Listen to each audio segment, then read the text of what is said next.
குரல் கேட்டு எத்தனை நாள் ஆச்சு? என்ன பிரபு? தெய்வீகமான குரல் கேட்டு எத்தனை நாள் ஆச்சு?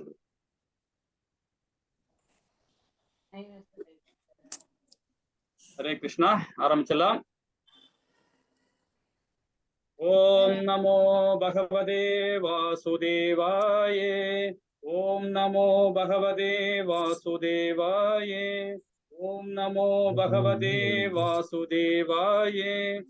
ஓம் அஞ்ஞானதிமிராந்தஸ்ய ஞானாஞ்சனேய ஸலாகயே சக்ஷும் மிலமேன தஸ்மை ஸ்ரீ குருவே நமः.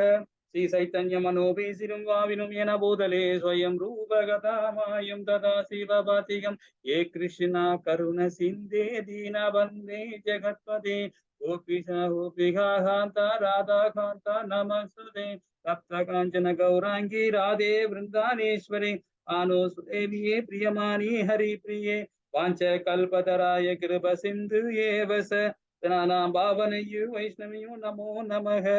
जय श्री कृष्णा चैतन्य प्रभु नित्यानंद श्री अद्वैत गदाधर श्रीवासादि गौर भक्त वृंद. हरे कृष्णा कृष्ण कृष्ण हरे हरे हरे राम राम राम हरे हरे हरे कृष्णा कृष्ण कृष्ण हरे हरे हरे राम राम राम हरे हरे हरे कृष्णा कृष्ण कृष्ण हरे हरे हरे राम राम राम हरे हरे. ओम हरे कृष्णा. எல்லாருக்கும் நமஸ்காரம். ஹரே கிருஷ்ணா. நீங்க பார்க்க போற அத்தியாயம் ரொம்ப அழகான அத்தியாயம். 16 அத்தியாயம் பார்க்க போறோம். அதாவது தெய்வீக சம்பந்த விவாக யோகம். அதாவது பாத்தீங்கன்னா தெய்வீக மற்றும் அசுரல், அது அரக்க குணங்கள், அதை பத்தி நம்ம இன்னைக்கு பார்க்க போறோம். ஒரு ஸ்ரீமத் பாகவத்துல 6வது காண்டம், 7வது காண்டம், 8வது காண்டம், 9வது காண்டம், இந்த 4 காண்டத்துல உள்ளதான் இந்த சிறப்பே ரொம்ப நல்லா இருக்கும். கசிப முனிவர், அஜிதி, திதி, இவங்களை பத்தி இந்த அசுர குணங்கள்னா என்ன, தெய்வீக குணங்கள்னா என்ன அப்படின்றத நம்ம எல்லாருக்குள்ளே இருக்கு. அசுர குணங்களுக்கு தெய்வீக குணங்கள் இருக்கு. அதை பத்தி ரொம்ப அழகா இந்த அத்தியாயம் நம்ம விளக்க போகுது. ரொம்ப இம்பார்ட்டன்ட் அத்தியாயம் இது. ஹரே கிருஷ்ணா. இங்க பகவான் என்ன கொடுக்குறாங்க அப்படின்றத நம்ம பார்த்துருவோம். முதல்ல இந்த 15 அத்தியாயத்துல நம்ம என்ன படிச்சோம் அப்படின்ற ஒரு சின்ன ஒரு சுருக்கம் பார்த்துடலாம். பற்றற்ற மற்றும் சரணடைதல் மூலம். பற்றற்ற நாம எல்லாருமே பந்தப்பட்ட வாழ்க்கை தான் வாழ்ந்துட்டு இருக்கோம். இதுல எப்படி நம்ம பற்றற்ற தன்மையா வாழணும், எப்படி வாழ முடியும், அது பகவான் ரொம்ப அழகா நம்ம கொடுத்தாங்க. அப்போ பாத்தீங்கன்னா இதுல என்ன மாதிரி சார அம்சம் நம்ம கொடுத்துருக்காங்க பாருங்க. அந்த 1ல இருந்து 5வது ஸ்லோகம் வரைக்கும். வீடா இல்ல விடுதியா? இப்ப நாம இருக்கிறது வீட்டுல இருக்கோமா இல்ல விடுதியில இருக்கோமா? யாராவது சொல்ல முடியுமா? இப்ப நாம வாழுற வீடு இது வீடா இல்ல விடுதியா? நேற்று நீங்க படிச்சிருப்பீங்க. இந்த வையகம் இப்ப இந்த பூலோகம் இது வீடா இல்ல இது நம்ம வாடகை வீடா? சரி, டைம் வேஸ்ட் பண்ணுவோம். ஹரே கிருஷ்ணா. ஹரிபோல் மாதாஜி, ஹரிபோல் ஹரிபோல். இப்ப நாம இருக்கு எல்லாமே வாடகை. இது நம்ம சொந்த வீடே கிடையாது. இது நம்ம சொந்த இடமே கிடையாது. நாம ஒரு சுற்றுலா மாதிரி வந்திருக்கோம். ஒரு ஊட்டி, கொடைக்கானல் இந்த மாதிரி வந்திருக்கோம். நம்ம கிட்ட எவ்வளவு பணம் இருக்கோ அந்த பணத்துக்கு தேவை ஊட்டியில போய் நம்ம ஜாலியா இருந்துட்டு அதுக்கப்புறம் எங்க போனோம்? பகவான் லோகத்துக்கு போனோம். நம்ம சொந்த வீட்டுக்கு போனோம். அது போல இது வீடே கிடையாது நமக்கு. இது நம்ம வாடகை வீடு. அதை பத்தி ரொம்ப அழகா நம்ம படிச்சோம் 1ல இருந்து 5வது ஸ்லோகம் வரைக்கும். இது பௌதிகமான உலகம், இது தற்காலிகமான உலகம். ஆன்மீக வீடு தான் நம்ம ஆன்மீக உலகம் தான் நம்ம வீடு, நம்ம சொந்த வீடு அதுதான். அப்ப இதை புரிந்து கொள்பவர்கள் வேதங்களை அறிவர். இந்த சாராம்சத்தை பகவான் அழகா சொன்னார். அப்ப நாம பற்றற்ற தன்மையா நம்ம வாழ்க்கையை கொண்டு போகணும். அப்ப எங்க சரணாகதி அடையணும்? ஒரு சீட பரம்பரை ஒரு ஆச்சாரிகளமா சரணாகடையணும். பகவானுக்கிட்ட சரணாகதி அடையணும். ரொம்ப அழகா நம்ம படிச்சோம் 1ல இருந்து 5வது ஸ்லோகம் வரைக்கும். ஜட உலகத்திலிருந்து ஆன்மீக உலகத்திற்கு செல்லுதல். இப்ப நாம எப்படி ஆன்மீக உலகளோட பண்பு என்ன? பௌதிக உலகின் பண்பு என்ன? பகவான் கிருஷ்ணரை இழப்பை தொடர்பு. நம்ம எல்லாம் நிறைய விஷயங்கள் நம்ம இழந்துட்டோம். அப்ப பகவானுடைய உணர்வோடு நாம செயல்படும் போது கண்டிப்பாக இழந்ததெல்லாம் திருப்பி நம்ம மீட்டு. அதே மாதிரி இந்த பௌதிகமான உலகினோட பண்புகள் என்ன ரொம்ப அழகா படிச்சோம். இதுல இருந்து 6ல இருந்து 11வது வரைக்கும். அதே மாதிரி ஆன்மீக உலகத்தினோட பண்புகள் என்னன்றதை பார்த்தோம். எப்படி ஆன்மீக உலகத்துக்கு செல்லுதல்ன்றது பார்த்தோம். ஜட உலகில் இருந்து ஆன்மீக செல்லுதல். இந்த உலகில் நமது பராமரிப்பராக பகவான் கிருஷ்ணர் நிலை உணர்தல் 12ல இருந்து 15வது ஸ்லோகம். அப்போ நம்ம பராமரிப்பர் யாரு? பகவான். அவர் பரமாத்மா ரூபத்துல எல்லா ஜீவராசி இதயத்திலையும் இருக்கார். நம்ம அதை பத்தி படிச்சுக்கிட்டோம். ஆனா இந்த உடல், இந்த சரீரத்தை வச்சு என்ன மாதிரி நம்ம செயல்படுறோம், இந்த மனம் எப்படி செயல்படுது, இந்த ஆத்மா என்ன செயல் அப்படின்றத நம்ம இன்னைக்கு படிச்சோம். அதோட விரிவாக்கம் தான் நான் இப்ப நம்ம படிக்க போறோம் 16 அத்தியாயத்துல. 16ல இருந்து 20 ஸ்லோகம் வேதாந்தங்கள் மற்றும் வேதங்களின் சுருக்கம் பார்க்க போறோம். அதாவது சொல்ல போனா இது சாரம். ஏன்னா 15 அத்தியாயம் பாத்தீங்கன்னா புருஷோத்தமன் சொல்லுவாங்க. ரொம்ப இம்பார்ட்டன்ட். அது 4 வருஷத்துக்கு ஒரு வாட்டி வரும். இந்த வருஷம் இது வந்தது. ரொம்ப இம்பார்ட்டன்ட். அது இப்ப முடிஞ்சிச்சு அந்த மாசம். இப்ப இதோட சாரம் பாத்தீங்கன்னா என்ன பாத்தீங்கன்னா, விழிச்சி அடையக்கூடிய ஜீவன்கள் யார், விழிச்சி அடையாத ஜீவன்கள் யார்? விழிச்சி அடையக்கூடிய ஜீவன்கள் யாரு? தனிந்து அனுபவிக்க விருப்பம் உள்ளவர்கள். தனிந்து அனுபவிக்க விருப்பம் உள்ளவர்கள் அவங்க வீழ்ச்சி அடையக்கூடிய ஜீவன்கள். அவங்க எப்பொழுதுமே பௌதீக உலகில் இருப்பவர். அதே வீழ்ச்சி அடையாத ஜீவன்கள் பாத்தீங்கன்னா எப்பொழுதும் பகவான் கிருஷ்ணனுடைய இருக்க விரும்புவார்கள். எப்பொழுதுமே ஆன்மீக உலகம் விட்டு செல்வதே இல்லை. இந்த 2 விஷயமா நாம இதுல 15வது ஸ்லோகத்து வரைக்கும் பார்த்தோம். இப்ப நம்ம 16 பாத்தீங்கன்னா, இப்ப நாம இன்னைக்கு பார்க்க போற அத்தியாயத்துல இன்னைக்கு இந்த அத்தியாயம் ஒரு சுருக்கத்தை பார்த்துருவோம். தேவ மற்ற அசூர வைபவங்கள் 1ல இருந்து 6வது ஸ்லோகம் வரைக்கும் பார்க்கணும்.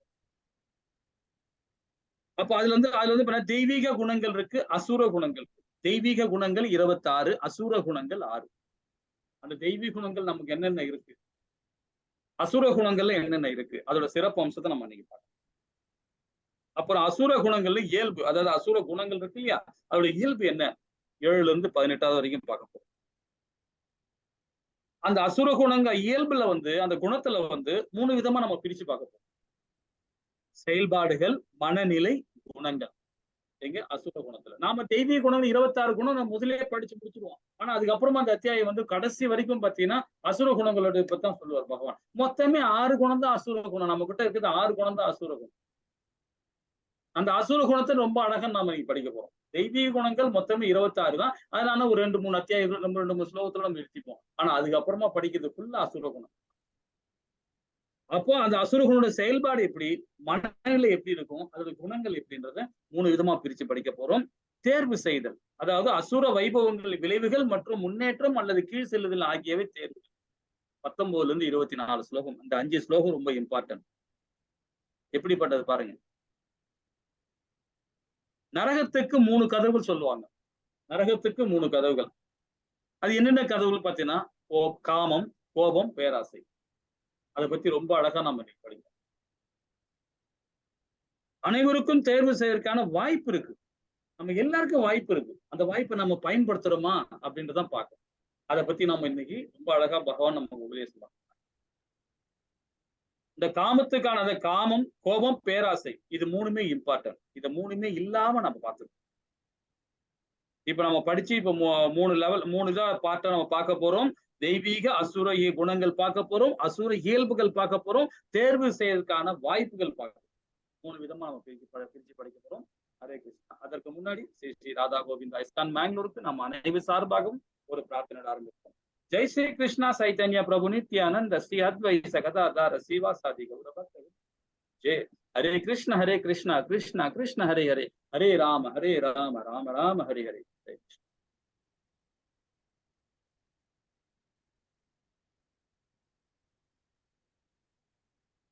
ஃபர்ஸ்ட் ஸ்லோகம் ஸ்டார்ட் பண்ணலாமா? ஹரே கிருஷ்ணா.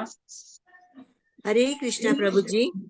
श्री भगवान उवाच अभयं सत्त्व संशुद्धिर्ज्ञान योग व्यवस्थिति दानं तमश्च यज्ञश्च स्वाध्यायं तव आर्जवम् अहिंसा सत्य अक्रोधस् त्यागः शान्तिरवैशुनम् दया भूदेश अलोलुप्तवं मार्दवं हरिरसाबलम् देशः शमश्रुद्धिशौसम् अत्रोह नादिमानिता भवन्ति सम्पदं दैवम् अभिजातस्य भारत.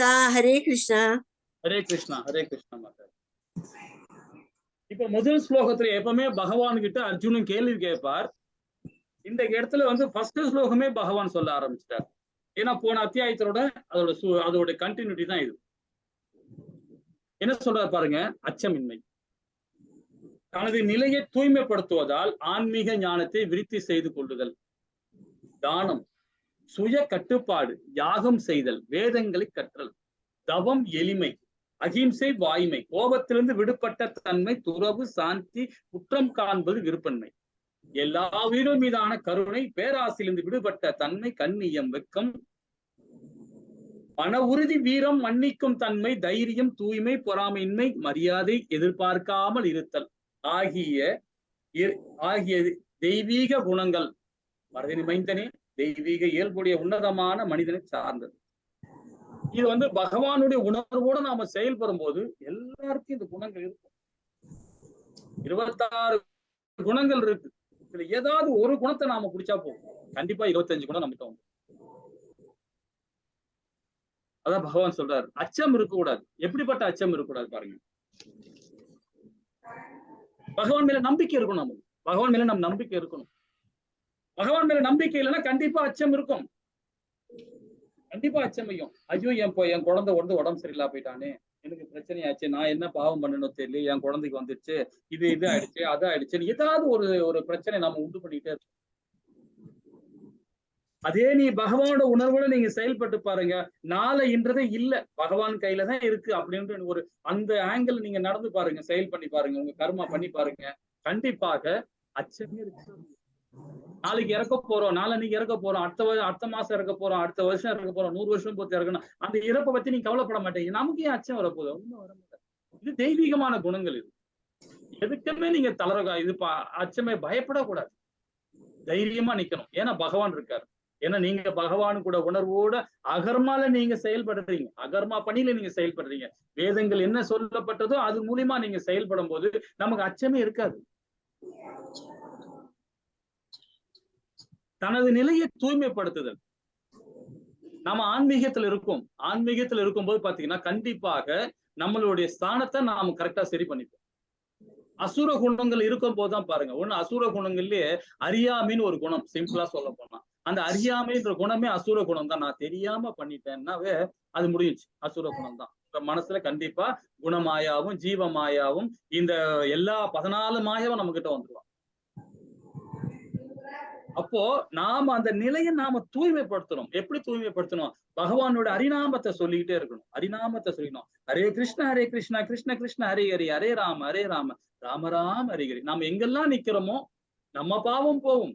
நம்ம ஹரிநாமத்தை சொல்லும் போது எல்லா ஜீவராசி காதால கேட்கும் போதும் அவங்க பாவம் போகும். அந்த நிலையை தூய்மைப்படுத்துதல் இது 2வது தெய்வீக குணத்துல 2வது குணம். ஆன்மீக ஞானத்தை விருத்தி செய்து கொள்ளுதல்.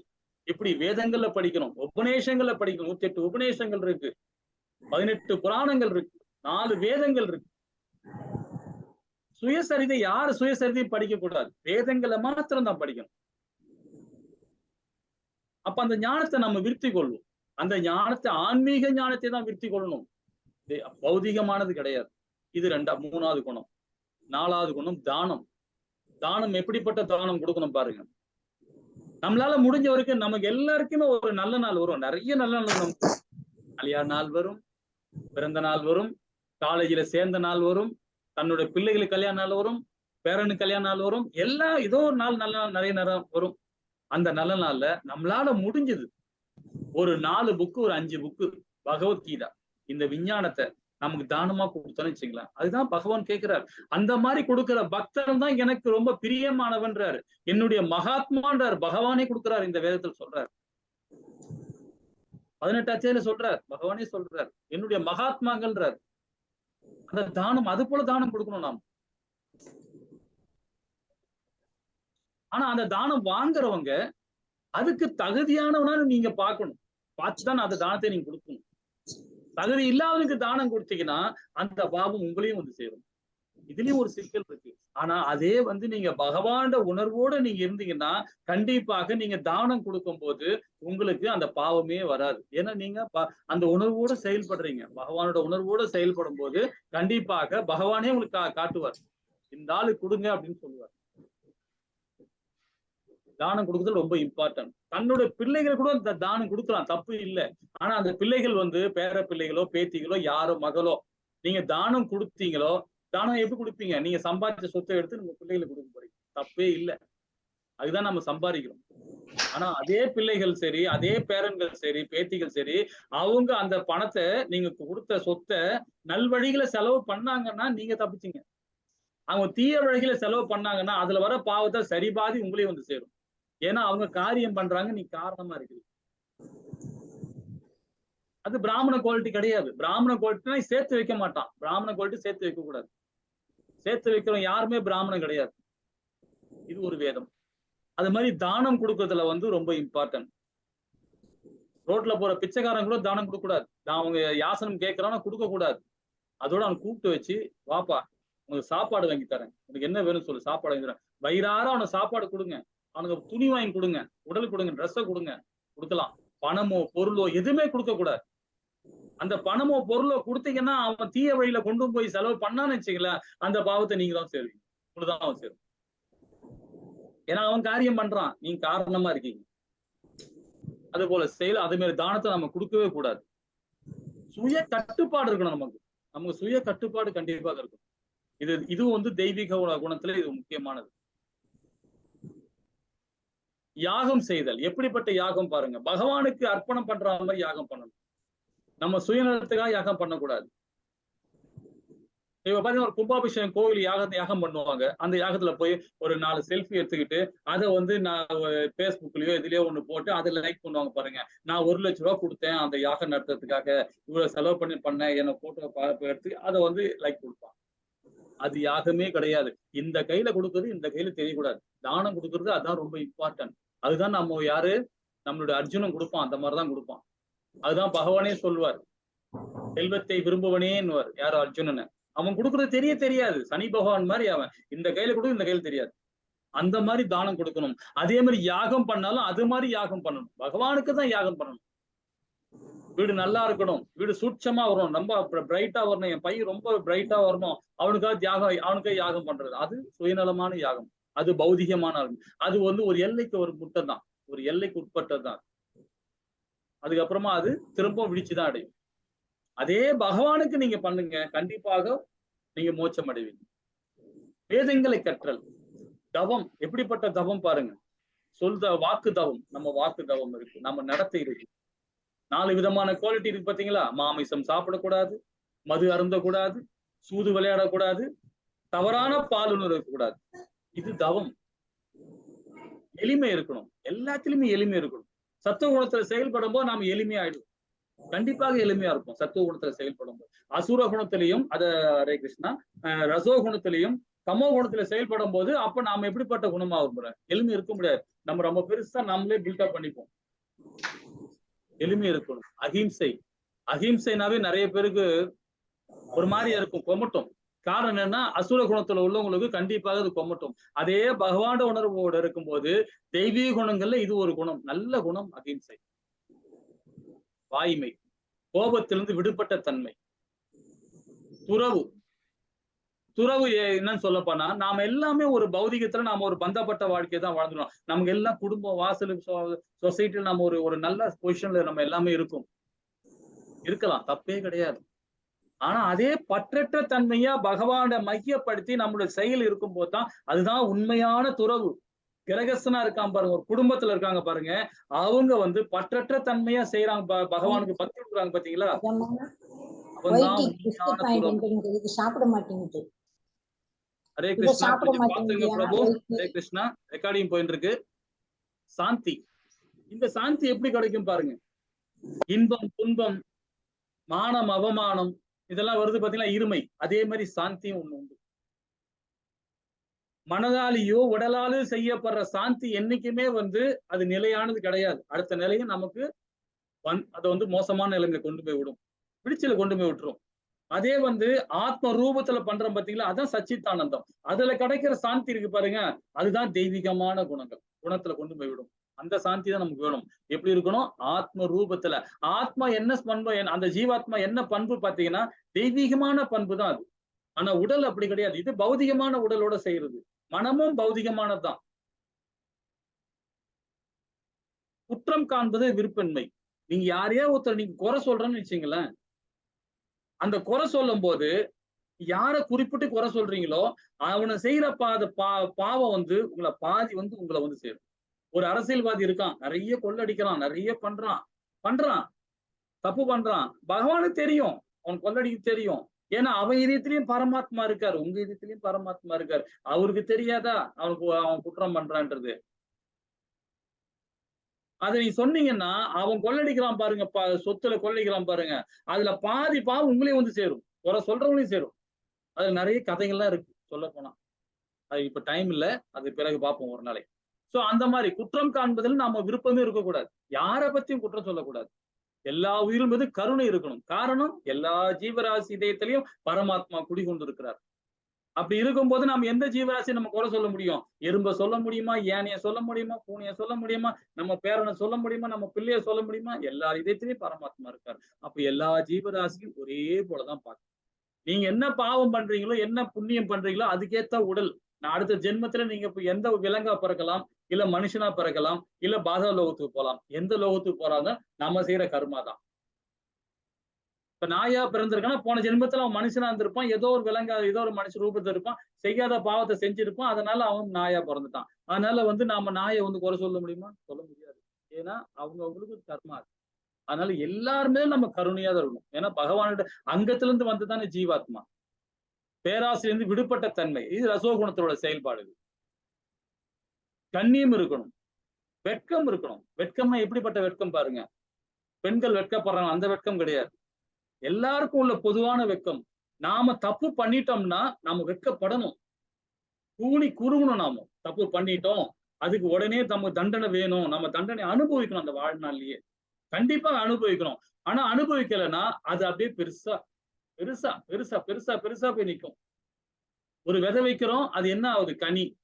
எவ்வளவு கனி வரும் பாருங்க. ஒரு விதை வச்சாலும் செடியா வரும், மரமா வரும், பூ நிறைய பூக்கும், காய் காய்க்கும், கனியா வரும். ஒரு சின்ன விதை, நீ என்ன பாவம் பண்றீங்களோ அது அப்படியே பெருசா நிற்கும். அதனால அந்த சின்னதா விதை இருக்கும் போதே நீங்க பாவத்தை அதை நீங்க அனுபவிச்சிட்டீங்கன்னா, தண்டனை அனுபவிச்சீங்கன்னா போதும். பகவான் எல்லா ஐஸ்வர்யம் நமக்கு கொடுப்பாரு. அந்த இதுல வெட்கப்படணும். நம்ம தப்பு பண்ணிட்டோமேன்னு வெட்கப்படணும். மன உறுதி இருக்கணும். நாம போற குறிக்கோள் எப்படி இருக்கணும்? நாம கோலோகுல விருந்தாவனம் போகணும், நாம வைகுந்தம் போகணும். அந்த உறுதி நமக்கு இருக்கணும். அப்ப நாம எப்படி செயல்பாடு இருக்கணும்? ஆத்ம ரூபத்துல இருக்கணும். சச்சித்தானந்தம் ரூபமா நம்மளுடைய செயல் இருக்கணும். அந்த மன உறுதி இருக்கணும், வீரம் இருக்கணும், மன்னிக்கும் தன்மை இருக்கணும், தைரியம் இருக்கணும். வீரத்துக்கும் தைரியத்துக்கும் மன உறுதிக்கும் நிறைய டிஃபரெண்ட் இருக்கு. தூய்மை இருக்கணும், பொறாமையே இருக்கக்கூடாது, மரியாதை எதிர்பார்க்கவே கூடாது. யாருக்கிட்டையுமே மரியாதை எதிர்பார்க்க கூடாது. நம்ம மரியாதை எதிர்பார்த்தோம்னா, இன்னைக்கு ஒருத்தர் நமக்கு வணக்கம் சொல்றாரு, ஒருத்தர் ஒரு கேட்ல செக்யூரிட்டி இருக்காரு, நீங்க வணக்கம் சொல்றாரு, ஓகே சரிப்பா அப்படின்னு போறோம். நாளைக்கு ஒரு வாட்டி வணக்கம் சொல்றாரு, 3 நாளைக்கு சொல்றாரு, 4ஆம் நாளைக்கு ஏதோ ஞாபகத்துல ஏதோ ஒரு வேலையில பிஸியா இருக்காரு, ஏதோ விட்டார், ஏதோ ஞாபகத்துல விட்டார். அப்படி என்ன பாப்பீங்க? என்னடா 3 நாளா வணக்கம் சொன்னாரு, இப்ப வணக்கம் சொல்லவே இல்லையே. அந்த எதிர்பார்ப்பு இருக்கு பாத்தீங்களா? அப்ப நாம என்ன போறோம்? பற்று. எதிர்பார்க்கவே கூடாது. மரியாதை எதிர்பார்த்தனா மான அவமானம் மாதிரி அது. இதெல்லாம் 26 குணங்களும் தெய்வீகமான குணங்கள். இது எல்லாமே உன்னதமான மனிதரை சார்ந்ததுன்றார் பகவான். ரொம்ப அழகா கொடுக்குறாரு. இப்ப 26 நம்ம குணங்கள் பார்த்துட்டோம். இப்ப அசுர குணங்கள் என்னன்றது பார்ப்போமா? ஹரே கிருஷ்ணா மாதாஜி. ஹரே கிருஷ்ணா பிரபுஜி. படி. அம்போ தர்போ அபிமானஸ்ய क्रोध पारिष्यम ஏவச அஞ்ஞானம் சாபிஜாதஸ்ய பார்த்த சம்பதம் ஆசூரியம். ஹரே கிருஷ்ணா ஹரே கிருஷ்ணா. பிதாவின் மைந்தனி, தற்பெருமை, அகந்தை, வீண் அவமானம், கோபம், கொடூரம், அறியாமை ஆகிய அசுர இயல்புடைய குணங்களாகும். ஒயிட்டிக்கு பிஸ்கட் வாங்கிட்டாங்க, வீட்டுல இல்ல. இப்ப பாத்தீங்கன்னா தற்பெருமை மியூட் இல்லாத நம்ம பெருமையா பேசுவோம், இல்லாத பெருமையா பேசுவோம். ஃப்ரண்ட்ல ஒரு முகம், பின்னாடி ஒரு முகம் இருக்கும். அது என்னைக்குமே விழிச்சது. இவன் எப்படி இருக்கான் பாருங்க அர்ஜுனன், இவன் அர்ஜுனன்ற பாருங்க துரியோதனன். தற்பெருமையா பேசலாம். முதல்ல தேர்தல் நம்ம பார்த்தோம் இல்லைங்களா, தற்பெருமையா பேசுறது. நான் அவ்வளவு சேனை வச்சிருக்கேன், என் கூட பாரு, எல்லாம் எத்தனை பேர் நிக்கிறாங்க பாருங்க. துரோணாச்சாரியா இருக்காரு, கிருபாச்சாரியா இருக்காரு, சல்லியன் இருக்கான், தாத்தா இவரு பீஷ்மர் இருக்காரு, இவ்வளவு பேர் இருக்காங்க, கர்ணன் இருக்கான், எவ்வளவு பேர் இருக்காங்க பாரு. அப்படி தற்பெருமையா பேசுறது. தற்பெருமை இருந்தாவே என்னைக்குமே வீழ்ச்சி. அது அசுர குணம். அது அகந்தை, வீண் அபிமானம். அபிமானம் வீண் அபிமானம் அது ஒரு அசுர குணத்துல மோசமான குணம். அது அதே மாதிரி கோபம், கொடூரம், அறியாமை. இது 6வது குணம், அறியாமை. நம்ம எல்லாமே சொல்லுவோம், நான் தெரியாம பண்ணிட்டேன். அப்ப நீ அசுர தன்மையில் இருக்க, அந்த அறியாமை வந்துட்டியா, சரி ஓகே, அறியாம நீ பண்ணிட்டீங்க. ஆனா அந்த பாவத்தை, அது பாவமான செயல் தான். அது அறியாமை சொல்றதே பாவமான செயல் தான். அந்த பாவமான செயலை செஞ்ச அதுல பரிகாரம் என்னன்னா, நீங்க உடனே அது தண்டனை அனுபவிச்சு. அது வேதங்கள்ல ரொம்ப அழகா, கருடோபநாதத்தில் ரொம்ப அழகா சொல்லப்பட்டிருக்காரு. கருடோபநாதத்தில் ரொம்ப அழகா சொல்லியிருக்கார். பத்ம புராணத்திலும் ரொம்ப அழகா சொல்லப்பட்டிருக்கு. இந்த அறியாமை ஒரு குணத்தினால வர செயல்னால உடனே நம்ம அந்த தண்டனை நம்ம நிறைவேற்றணும், தண்டனை நாம அடையணும், தண்டனை நம்ம உடனே நிறைவேற்றணும். அதுதான் நம்ம அந்த தெய்வீக குணங்கள் நம்ம வரும். இல்லைன்னா நாம அறியாமை செஞ்சுட்டேன், அறியாமையில செஞ்சுட்டேன், தவறா செஞ்சுட்டேன், இப்படியே போயிட்டே தான் இருக்கும். எல்லையே இருக்காது நமக்கு.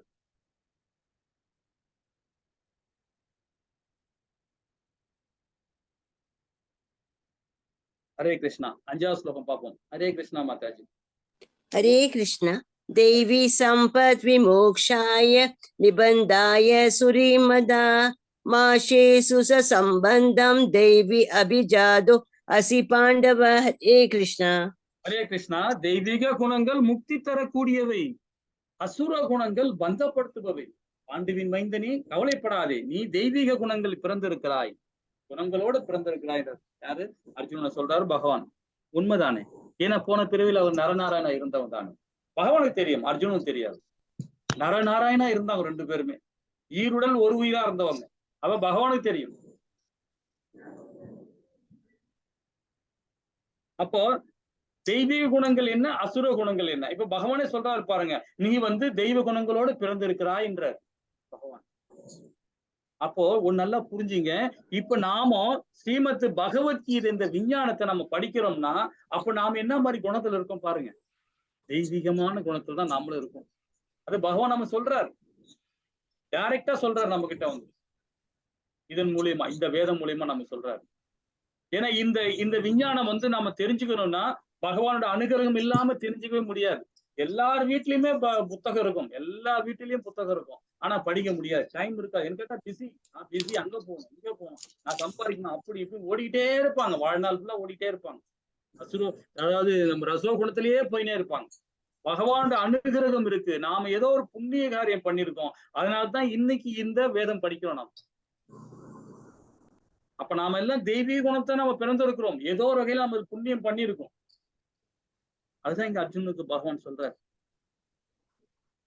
சரி, இந்த அத்தியாயத்தின் உண்மையான வரலாற்று சம்பவத்தின் வாயிலாக கற்க உள்ளோம்.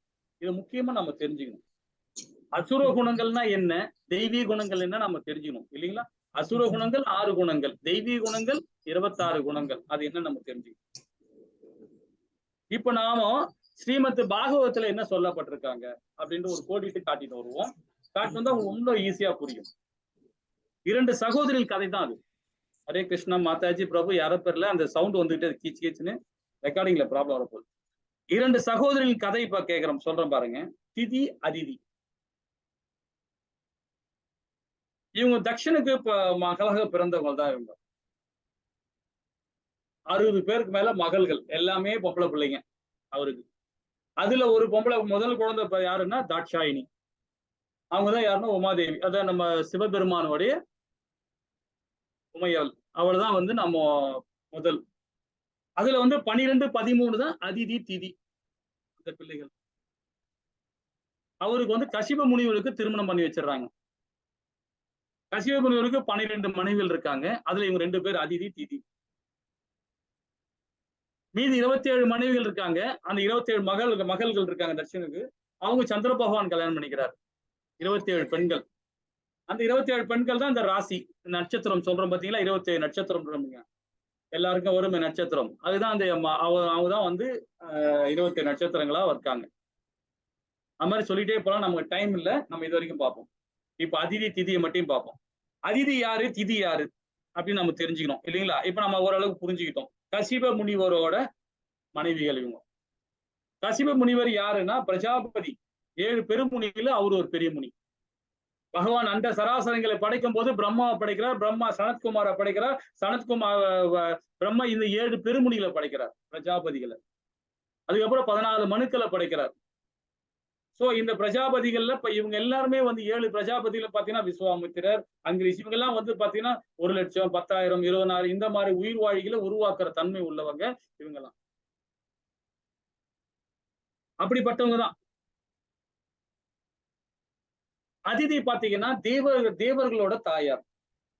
தேவர்கள் இருக்காங்க இல்லையா, சூரியன், சந்திரன், வர்ண பகவான், இது மாதிரி இந்த மாதிரி தெய்வீகம் இந்திரன், இவங்க எல்லாம் இருக்காங்க பாருங்க. இவங்களுடைய தாய் தான் வந்து அதிதி. அவங்களுக்கு பிள்ளையா பிறக்கிறவங்க தான், அதிதிக்கு பிள்ளையா பிறக்கிறவங்க தான்.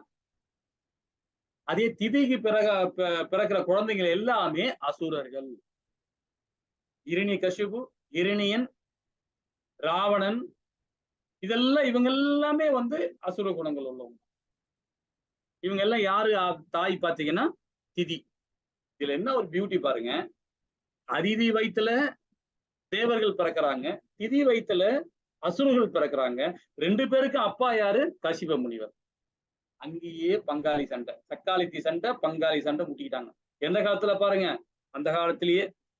இப்ப நாமெல்லாம் சண்டை போட்டுக்கிறோம், எப்படி பங்காளி சண்டை போட்டுக்கிறோம், அந்த காலத்திலேயே உண்டு. அசுரனும் சரி, 2 பேருமே அப்பா வந்து ஒரே ஆள் தான், கசிப முனிவர். இதே 3வது காண்டத்துல 14வது அத்தியாயத்துல 11வது ஸ்லோகத்தை சொல்லப்பட்டிருக்காங்க பாருங்க. எனவே உனது முழு கருணையினும் என் மீது வைப்பதின் மூலம் என்னிடம் அன்பு நடந்து கொள்வீராக. நான் புத்திரைகளை பெற வேண்டும் என விரும்புகிறேன். என சக்காலத்தியான செல்வ செழிப்பை கண்டு நான் துன்புறுகிறேன். இவ்வாறு செயல்படுவதன் மூலம் நீங்கள் மகிழ்வீர்களா? யாரு கேட்கிறா பாருங்க, திதி கேட்கிறா. அசுர குலத்தோட தாய் கேட்கிறா. யாருகிட்ட, அவர் கணவர்கிட்ட, கசிப முனிவர்கிட்ட கேட்கிறா. இது 3வது காண்டத்துல ஸ்ரீமத் பாகவத்துல சொல்லப்பட்டிருக்கு. ஏன்னா அவ வந்து அதிதி வயித்துல பிறக்கிறவங்க எல்லாம் வந்து தேவர்மா இருக்காங்க. இந்திரன் என்ன பண்றான், இவங்களை வந்து வதம் பண்ணிடுறான். எப்படி வதம் பண்ணிடுறான், பகவான் கிட்ட போய் சொல்லிடுறான், இந்த மாதிரி அவர் தீம காரியம் பண்றான், இது மாதிரி பண்றான்னு. பகவான் என்ன பண்றாரு, அவனை வதம் பண்ணிடுறாரு. இது மாதிரி ஒரு பிள்ளையே என்னை வதம் பண்ணிடுறாங்களே, என் பிள்ளைகளை, சக்காலத்தி பிள்ளைகளாச்சே அப்படின்னு சொல்லிட்டு இவ பொறாமையில சொல்றான். பொறுமையே இல்லை அதிதி திதிக்கு. பொறுமை கிடையாது, பொறாமை இருக்கு திதிக்கு. இது ஸ்ரீமத் பாகவத்துல 3வது காண்டத்துல சொல்லப்பட்டிருக்காங்க. அப்ப அவளோட குணங்கள் எப்படி இருக்கு பாருங்க. திதியோட குணங்கள், சுயநலம் இருக்கு, பொறுமை கிடையாது, காமம் இருக்கு, பொறாமை இருக்கு, சுயநலத்திற்காக தத்துவம் பேசுறது, தர்மத்தை அலட்சியம் செய்வது. எப்படிப்பட்ட செயல் பாருங்க. சுயநலம் என்னன்னு பாத்தீங்கன்னா, தன்னுடைய பிள்ளைகள் தான் ஒழுக்கமா இருக்கணும்னு சொல்லிட்டு அதை இவர் காட்டிக்கிறது. சுயநலமா நடக்குது, என் பிள்ளைகள் தான் வாழணும், சக்காலத்தி பிள்ளைகளை வாழக்கூடாது, அவன் துன்புறுத்தணும், அவனை கொல்லணும் அப்படின்ற ஒரு சுயநலம் இருக்கு. பொறுமை கிடையாது. காரணம் என்னத்துக்கு பொறுமை இல்லைன்னு பாத்தீங்கன்னா, கசிப முனிவர் அப்பதான் வந்து 1000 வருஷத்துக்கு அப்புறமா இப்பதான் வீட்டுக்கே வந்திருக்காரு. அவர் எப்பவுமே தவம் பண்ண போனார்னா 1000, 2000 வருஷம் தவம் இருப்பார். அது மாதிரி தவம் இருக்க போனவர் வந்தவரை பிடிச்சி உட்கார வச்சுக்கிட்டு, எனக்கு இப்பவே குழந்தை வேணும், எனக்கு இப்பவே குழந்தை வேணும், அந்த பொறுமையே கிடையாது. ஒண்ணு அவர் கசிப முனிவர் சொல்றாரு, இது கால நேரம் கிடையாது, நல்ல நேரத்துல உனக்கு புத்திர பாக்கியம் கிடைக்கும், அவசரப்படாதுன்னு சொல்றாங்க. அவங்க கேட்க மாட்டேன்றாங்க. எனக்கு இந்திரனை கொல்றதுக்கு எனக்கு பிள்ளை வேணும், இந்திரனை கொல்றதுக்கு எனக்கு பிள்ளை வேணும் அப்படின்னு கேட்கறாங்க. அவங்க எனக்கு அந்த வரம் கொடுன்னு கசிப முனிவர் கேட்கறாங்க. அப்ப அவரும் சொல்றாரு, இது தகுந்த நேரம் இல்லைன்றார். அந்த காமம் அந்த அம்மாக்கு.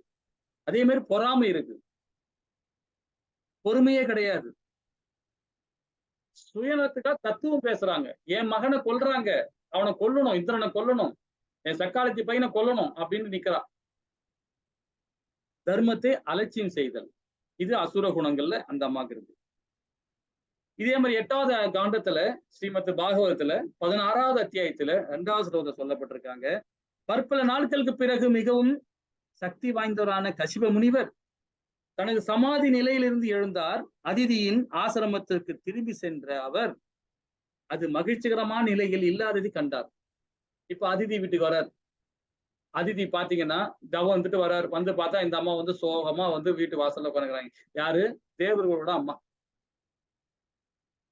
வாசல்ல உட்காந்துக்கிறாங்க. இவர் உடனே கேக்குற, கஷிப்பு கேக்குற, என்ன இப்படி இருக்கே, என்ன ஆச்சு அப்படின்னு. உடனே அந்த அம்மா சொல்றாங்க, என்னுடைய சகோதரியோட பிள்ளைகள் வந்து இறந்துடுறாங்க, அவங்களுக்கு நல்ல வகையில ஒரு பிள்ளைகளை கொடுக்கணும், நல்ல வகையில அவங்களை நல்லா வாழறதுக்கு ஒண்ணு தகுதியான இருக்காங்க, அவங்க நல்லபடியா வளரணும், நல்லபடியா இருக்கணும்ன்றதுனால அவங்களுக்காக வருந்துறாங்க இந்த அம்மா. யாரு? அதிதி. தன்னுடைய சகோதரி குழந்தைகள் இப்படி இருக்காங்களேன்றது வருத்தப்படுறாங்க. இது அப்ப அதிதி குணங்கள் எப்படிப்பட்ட புதிய குணமா இருக்கு பாருங்க. சுயநலமற்றவர், சுயநலமற்றவர், கடமை உணர்வு இருக்கு அவருக்கு, கடமை உணர்வு மனைவி. ஏன்னா அவ சக்காலத்தியா இருந்தாலும் அவ பிள்ளைகள்லாம் இறந்துடுறாங்களே, அசுரத்தன்மையா இருக்கிறாங்களே அப்படின்னு இவ பரிதாபப்படுறா. அதிதி பொறுமையாவும் இருக்கா, சாந்தமானவும் இருக்காங்க, பொறாமையற்றவர், தர்மத்தை பின்பற்றுபவர். அப்போ நாம எப்படி இருக்கணும் பாருங்க. பொறாமை இருக்கக்கூடாது, உச்சரிப்பு இருக்கக்கூடாது, யாரையும் குறை சொல்லக்கூடாது. அதெல்லாம் தெய்வீக குணங்கள் கிடையாது, அசுர குணங்கள் அது. நம்ம பிரபுபாதா கொடுக்குறாரு பாருங்க, ஒரு விளக்கம் கொடுக்குறாரு பாருங்க. மாம்பழத்தை பிசைஞ்சால் என்ன வரும்? மாம்பழ ஜூஸ் தான் வரும். எலுமிச்சை பழத்தை பிழிஞ்சா என்ன வர போறோம்? எலுமிச்சை சாறு தான் கிடைக்கும். ஆனா பிறரால் தொந்தரவு செய்யப்படும் போது நாம் தருவது என்ன? துன்பம் தான் வரும். அப்ப அந்த துன்பம் நமக்கும் வரும் இல்லையா? அப்ப கோபத்தை தூண்டும் சூழ்நிலையை பொறுத்து கொள்ளும் திறமையை கொண்ட ஒரு நபர் சிறந்த நபர் என்பது தீர்மானிக்கப்பட வேண்டும். நாம கோபம் இருக்கும், எல்லாருக்கும் கோபம் வரும், ஆங்காரம் இருக்கும், ஆங்காரம் இல்லாம முடியாது. அதே மாதிரி நம்ம செயலே நமக்கு கோபமா இருக்கும், மற்றவங்க செய்யற செயலே நம்ம கோபப்படுவோம். ஆனா அது பொய் ஆங்காரமா இருக்கக்கூடாது, ஆங்காரம் இருக்கும், பொய் ஆங்காரம் இருக்கக்கூடாது. அப்ப நம்ம ஆங்காரமா இருந்தோம்னா அந்த நேரத்துல நம்ம சுயநிலை அதை பொறுத்துக்கணும். அது நம்ம பொறுமையா செயல்படணும். இப்ப சிறந்த நபராக தீர்மானிக்கப்பட வேண்டும். இங்க அதிதியும் திதியும் இங்க கேக்குறாங்க கசிப முனிவர்கிட்ட, அவளுக்கு ஒரு நல்ல மகன் பிறக்கணும் அப்படின்னு அதிதியே கேக்குறாங்க. யாரு? தேவர்களோட தாயார். திதி என்ன சொல்றா? அவங்க பிள்ளைகளை கொல்ற மாதிரி எனக்கு பிள்ளைய கொல்றா அப்படின்னு கேக்குறா அவன் புருஷனை. யாரு? திதி கேக்குறா. அப்ப 2 பேருக்குமே ஒரு வரம் கொடுக்குறாங்க. யார் கொடுக்குறா? கசிப முனிவர். என்ன சொல்றாரு பாப்போமா? முனிவர்கள் சிறந்தவரே, மங்களகரமான வரங்களை அளிப்பவர்களே, மிக சிறந்தவரே, தயவு செய்து எங்களது நிலையை கருத்தில் கொண்டு எனது புத்திரர்களை இழந்து விட்டதை அவர்கள் திரும்பி பெறுவதற்கான வரங்களை அவர்களுக்கு அளிப்பாயாக. யார் கேட்கிறா? கசிப முனிவர்கிட்ட அதிதி கேட்கிறாங்க. அவங்க பிள்ளைகள் எல்லாம் இறந்துடுறாங்களே, அவங்க நல்ல பிள்ளைகளை பெற்று கொடுங்க, நல்லபடியா செஞ்சு கொடுங்க அப்படின்னு சொல்லிட்டு தன்னுடைய சக்காலத்தை நல்லா இருக்கணும்னு சொல்லிட்டு ஆசைப்படுறாங்க அதிதி. அதே 6வது காண்டத்துல பகவத்கீதை ஸ்ரீமத் பாகவத்துல 6வது காண்டத்துல 18வது அத்தியாயத்துல 37 சொல்லப்படுறது என்ன சொல்ல பாத்தீங்கன்னா, திதி பதில் உரைத்தாள். திதி பேசுறாது, சிறந்த ஆத்மாவாகிய என் கணவரே, நான் என் மகன்களை இழந்து விட்டேன். தாங்கள் என்ன வரம் அளிக்க விரும்பினால் இந்திரனை கொல்லக்கூடிய மரணமற்ற ஒரு மகனை நான் வேண்டுகிறேன். ஏனெனில் இந்திரன் விஷ்ணுவின் உதவியோடு என் 2 மகன்களையும் கசிபையும் இரணினையும் கொன்று விட்டான். அவங்க கேட்கிறாங்க, திதி கேட்கிறாங்க, இந்திரனை கொல்ற உள்ள மகன் எனக்கு வேணும், என் 2 பிள்ளையும் கொண்டுட்டான் விஷ்ணு மூலியமா வச்சு, அதனால அவனை கொல்லணும் அப்படின்னு அவன் கேட்கிறான். அப்போ அதிதி பாருங்க, தனது பங்கினை கேட்டால் பழிவாங்கும் எண்ணம் இல்லை, விரோதிக்கும் துன்பம் எடுக்க கூடாதுன்னு அந்த தன்மை இருக்கு அதிதிக்கு. அதே திதிக்கு பாருங்க, குற்றத்தினை ஒப்புக்கொள்ளாமை, விரோதியை கொல்லணும் எண்ணம் இருக்கு, சதி திட்டம் இருக்கு, சூழ்ச்சி இருக்கு, சார்ந்த குணங்கள் இருந்து தோன்றும் தீர்மானம் அது. அப்ப 2 பேருக்குமே அவர் சிபாரிசு செய்யறார். யாரு? நம்ம கசிப முனிவர். என்ன மாதிரி சொல்றாங்க இப்போ உண்டுங்க. பயோவிரதம் சொல்லுவாங்க அதிதிக்கு. பயோவிரதம் நீ இருன்றா. யாரு? கசிப முனிவர் சொல்றாரு. பயோவிரதம் இன்னைக்கும் நிறைய பேர் பிராமணர் எல்லாம் இருப்பாங்க. அந்த விரதம் இருந்தா நம்ம வயித்துல பகவானே பிறப்பார். அதுதான் வாமன அவதாரம். பகவானுக்கு யாரு எங்க வந்தார்? கசிப முனிவர் திதிக்குன்னு தான் பிறந்தவர் தான் வாமன அவதாரம். தச அவதாரத்துல வாமன அவதாரம் எங்க பிறக்கிறார்? கசிப முனிவருக்கும் அதிதிக்கும் பிறக்கிறது தான் வாமன அவதாரம். அந்த மாதிரி விரதம் இருன்றார். அதான் பயோ விரதம். அந்த விரதத்தை பத்தி நம்ம பின்னாடி படிப்போம். அதே மாதிரி திதிக்கு சொல்றார் பும்சன விரதம் சொல்றார். பும்சன விரதம், அந்த விரதம் நீ இருன்றார்.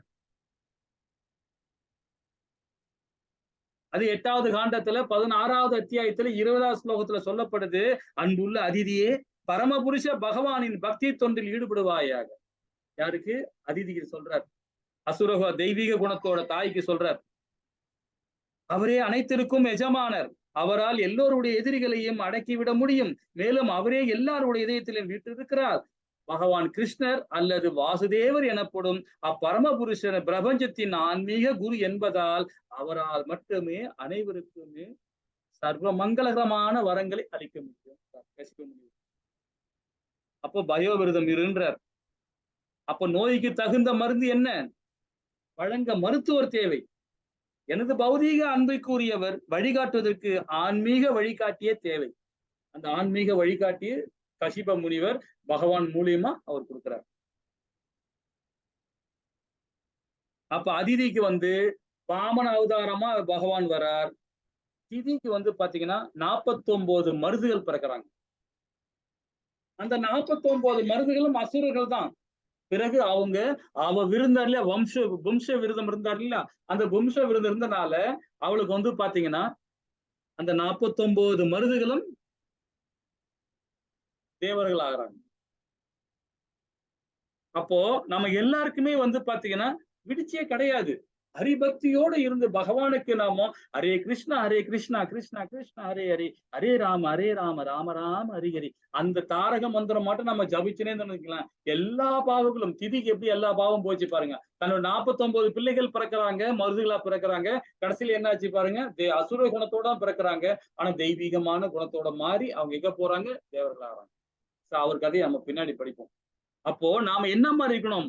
நாம பின்பற்றும் வழிமுறை நமக்கு கிடைக்கும் பலனை தீர்மானிக்கிறது. நாம என்ன வழி பண்றோமோ, நாம என்ன காரியம் பண்றோமோ, என்ன மாதிரி பாவ காரியம் பண்றோமோ, புண்ணிய காரியம் பண்றோமோ, அதுக்கேத்த பலன் தான் நமக்கு கிடைக்கும்.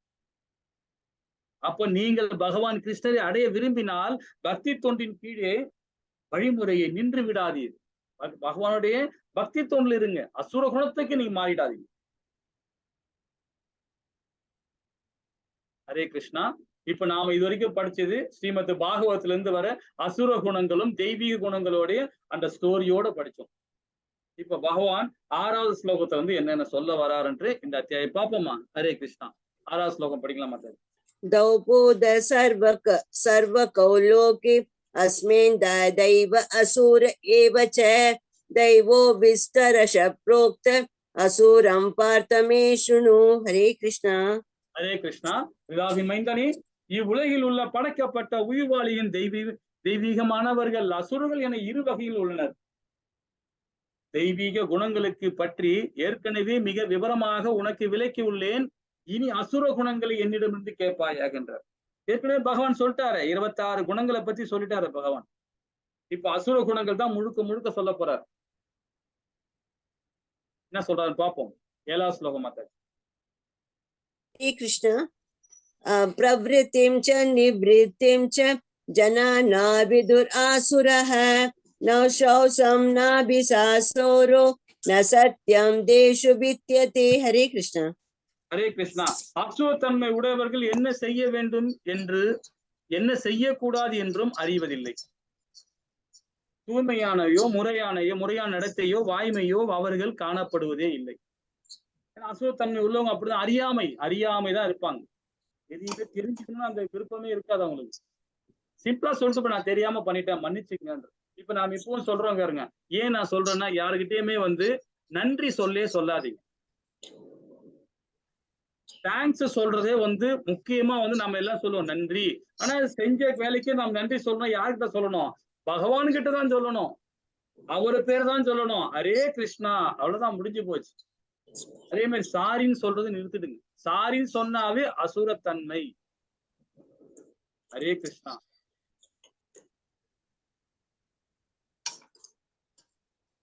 அப்ப அசுரத்தன்மை உடையவர்கள் என்ன செய்ய வேண்டும் என்று, என்ன செய்யக்கூடாது என்றும் அறிவதில்லை. தூய்மையோ முறையான நடத்தையோ வாய்மையோ அவர்கள் காணப்படுவதே இல்லை. என்ன செய்ய வேண்டும் என்ன செய்யக்கூடாது என்றது அசுர குணத்தோட இயல்பு. சாஸ்திரங்களை பின்பற்றுவதில்லை.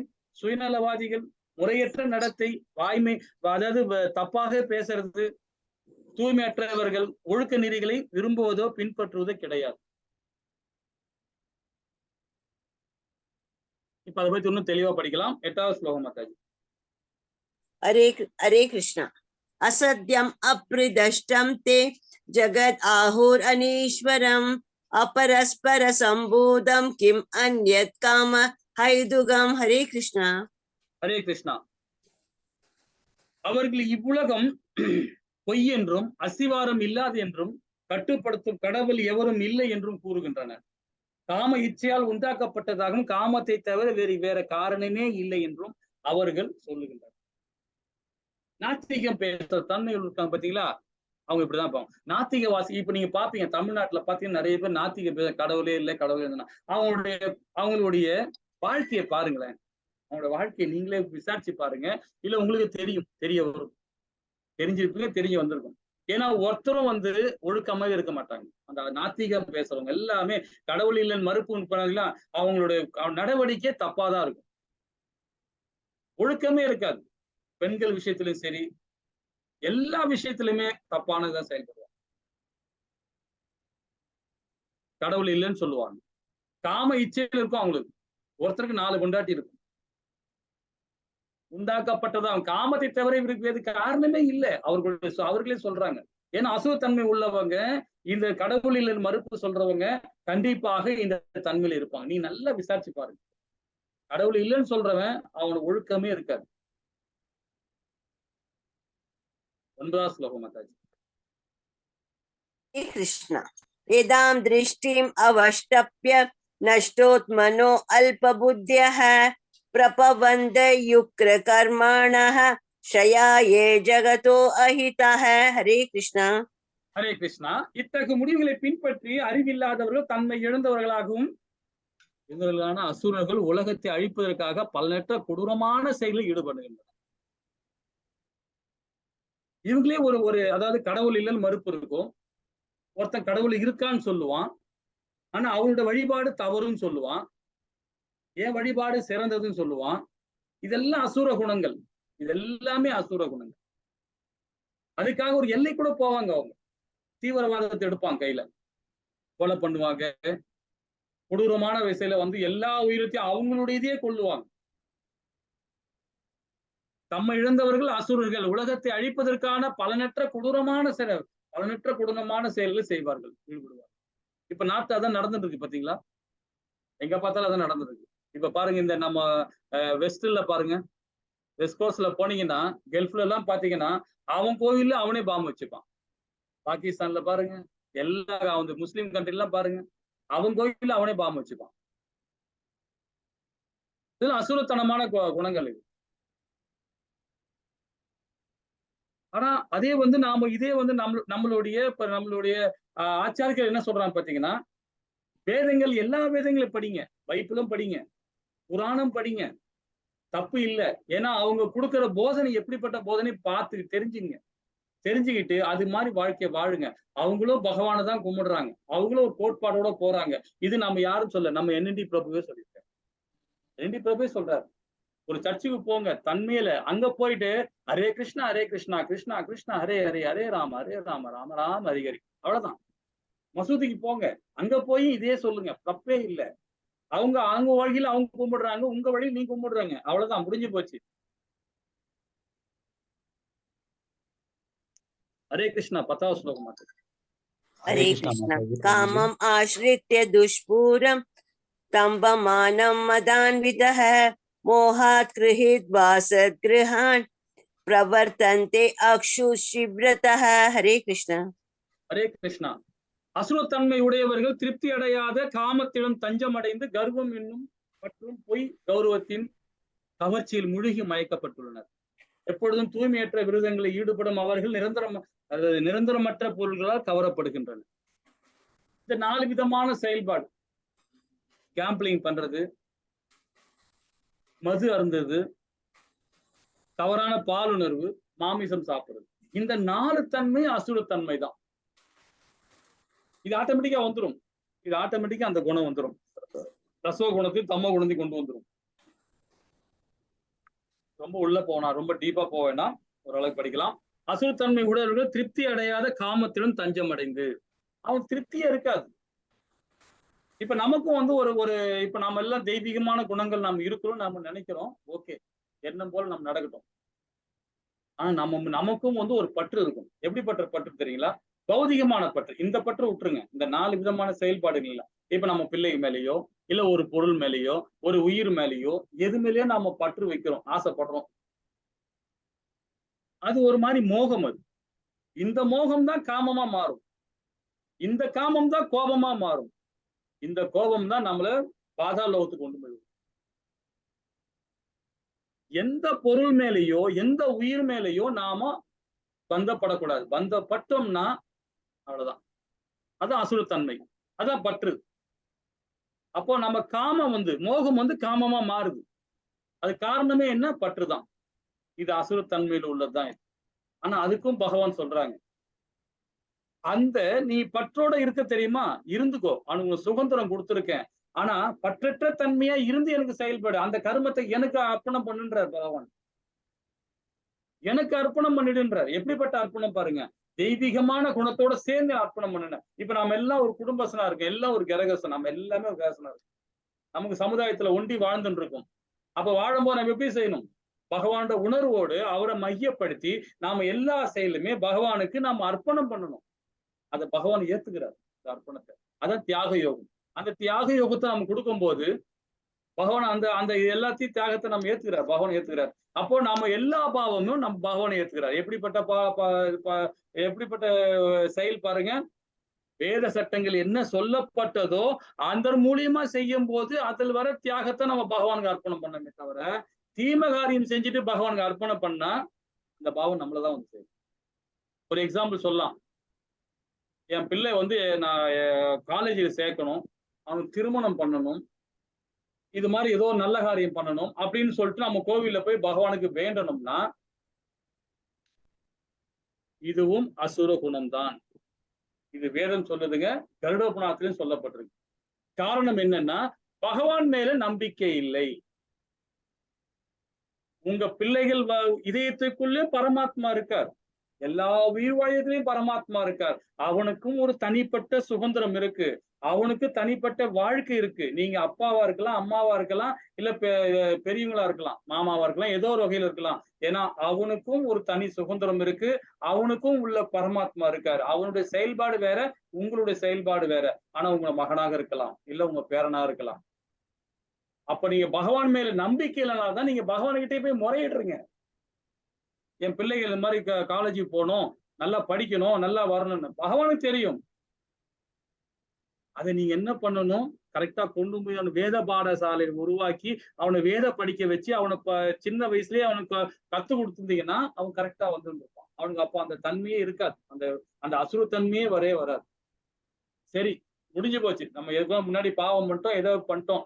அப்போ இப்பவாது பகவானுக்கு ஹரிபக்தியோட இருந்து நம்ம வேதம் படிப்பாங்க, பகவானுக்கு தொண்டு பண்ற கோயிலுக்கு போவோமே, அவர்கிட்ட போய் நாம பெரிய லிஸ்டே திரும்பி சொல்ல வேண்டாம். இதுவும் அசுரத்தன்மை தான் சொல்லப்படுது. பகவான்கிட்ட முறையிடுறது எப்படி முறையிடணும்?